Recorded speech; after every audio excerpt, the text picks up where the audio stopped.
7ஆம் இடம் வலுத்து தான் இருக்கு. ஸோ 7ஆம் இடம் வலுவா இருக்கும்போது ரிஷபராசி என்பவர்களுக்கு சனி வக்ர பயிற்சிக்கு அப்புறம் கண்டிப்பா திருமணம்ங்கிறது நடந்துரும். நெறைய பேர் வந்து முதல் திருமணம் முறிவாகி, அதில ஒரு பிரச்சனையாகி உட்கார்ந்துட்டு இருந்திருப்பாங்க.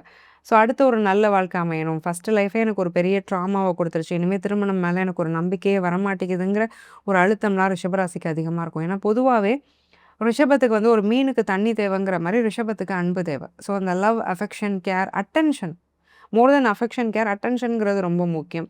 ஸோ நான் உனக்கு இருக்கேன் அப்படிங்கிற ஒரு தைரியத்த குடுக்கக்கூடிய ஒரு பார்ட்னர தான் ரிஷபம் வந்து எதிர்பார்க்கும்.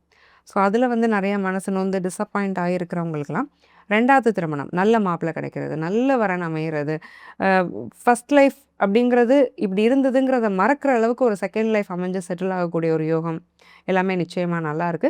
இல்ல கல்யாணத்துக்காக நாங்க வெயிட் பண்ணிக்கிட்டே இருக்கிறோம் அப்படின்னா கூட நல்ல வரன்கிறது அமைஞ்சிரும். தொலைதூரத்தில இருந்து மாப்பிள்ளை அமையிறது நெறைய பேருக்கு லவ் மேரேஜ் ஆகுறதுக்கான வாய்ப்பு இருக்கு. 11ல சனி இருக்கிறாரு இல்லையா?